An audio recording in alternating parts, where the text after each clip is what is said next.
When you walk into a room, people start reading you before you even say a word. Every movement, every glance, every pause, it's all sending a message. Is this person someone who's valuable, high status? Or is this person normal, like everyone else, lower status? Back when I was in school, I majored in behavioral science and specialized in neuropsychology. And there are three main influences that helped me craft NEPQ, Neuro-Emotional Persuasion Questioning. One of them was Machiavelli. One of the things that I learned from this man's work that most people completely miss, power doesn't come from aggression. Power comes from respect. That leads to people viewing you as higher status, which keeps you in control. So in this video, I'm gonna walk you through 10 very specific things that you might be doing right now in public that are instantly lowering your status and influence in how people are perceiving you.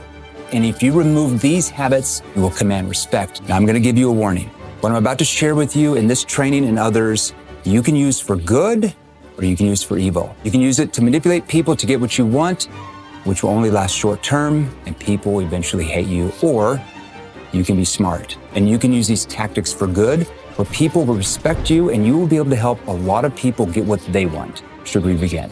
Number one, over-explaining, the silent killer of authority. Here's what most people don't realize. The moment you start explaining too much, you start losing value in the other person's eyes. Now, why do I say that? I want you to think about this. When someone challenges you or questions your decision, what do you instantly do?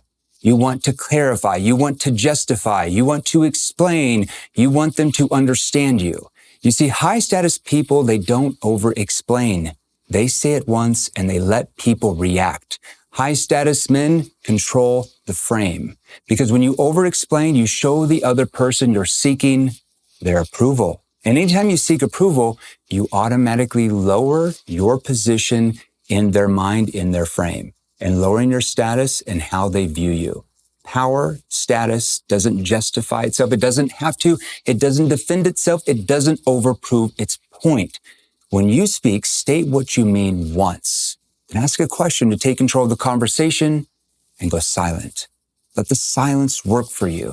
You see, in NEPQ, we call this emotional detachment, staying neutral even when your ego wants to jump in.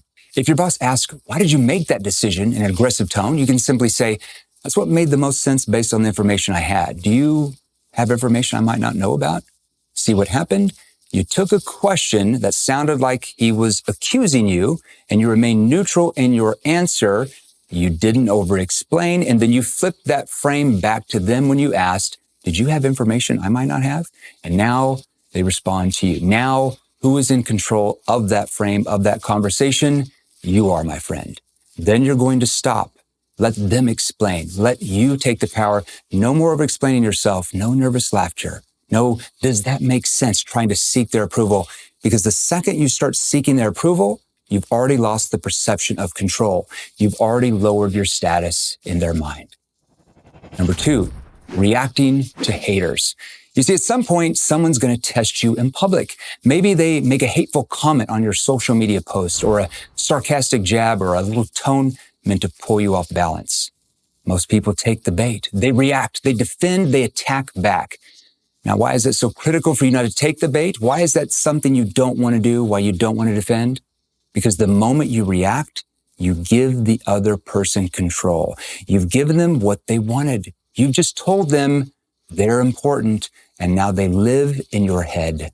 In persuasion, every reaction is a transaction, and you just paid them with your composure. So here's what you do instead. Pause for a second. Think through it.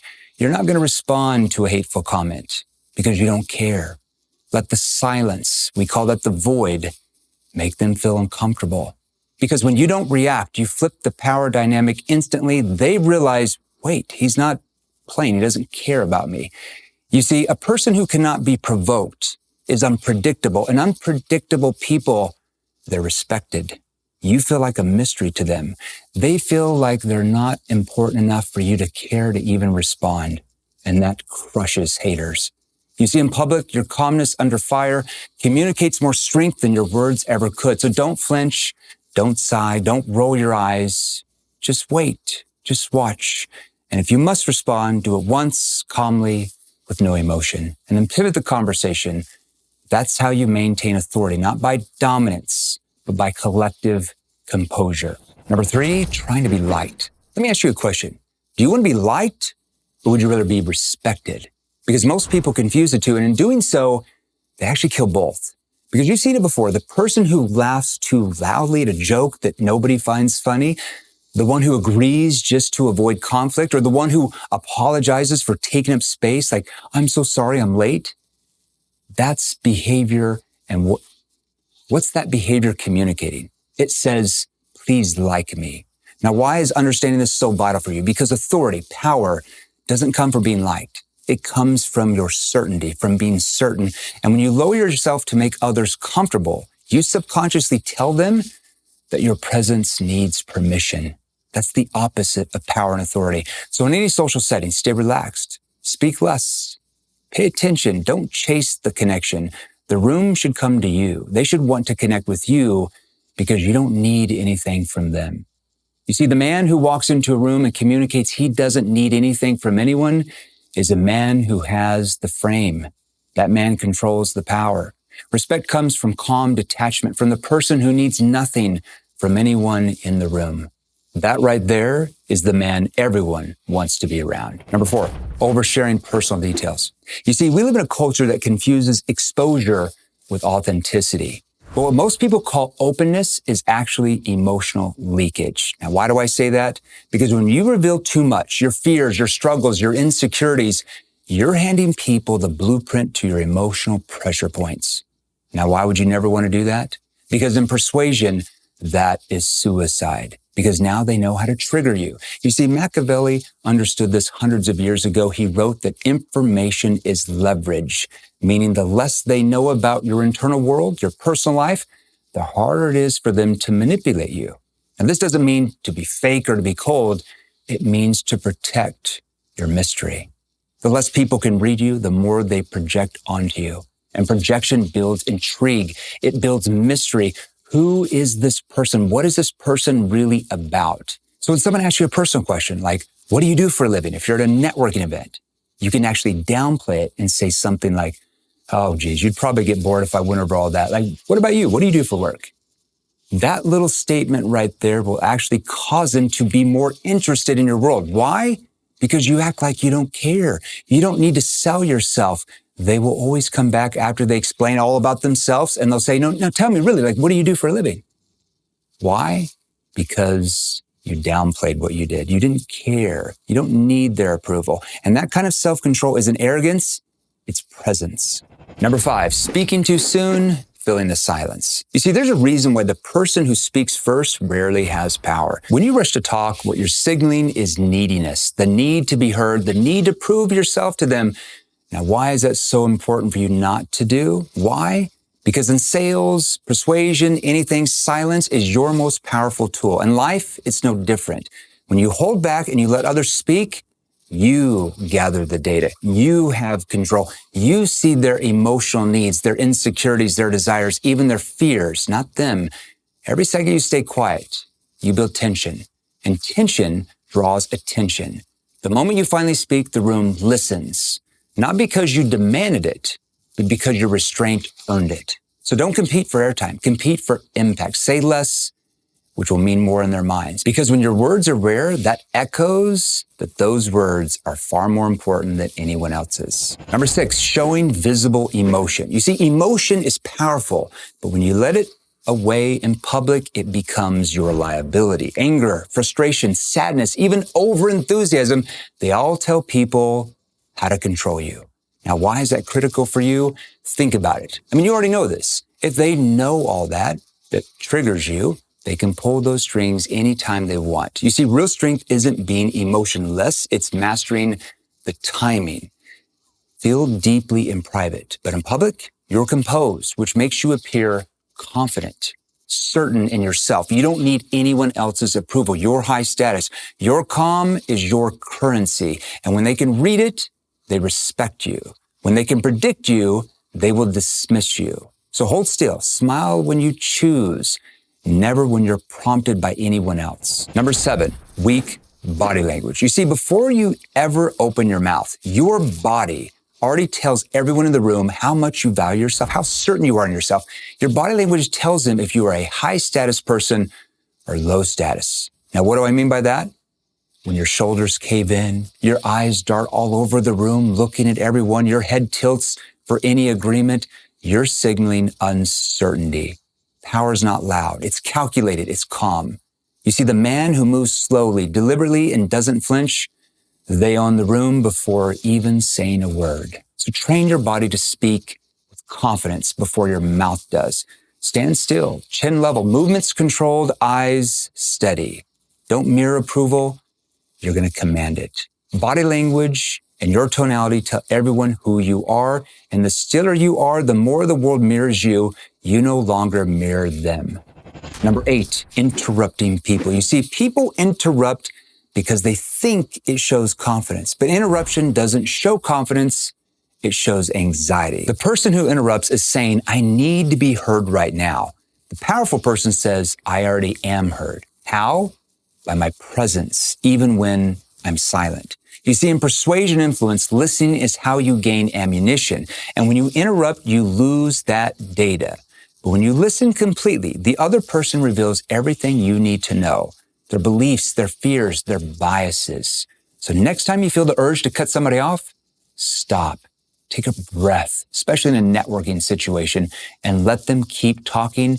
And if you need clarity around something they said, you simply interject. That's much different than interrupting. And you ask an NEPQ clarifying question like, hey, when you said that, how did you mean exactly? And they'll start to perceive you as someone important, the expert, the authority. Number 9, being too available. You see, scarcity creates status. Always has, always will.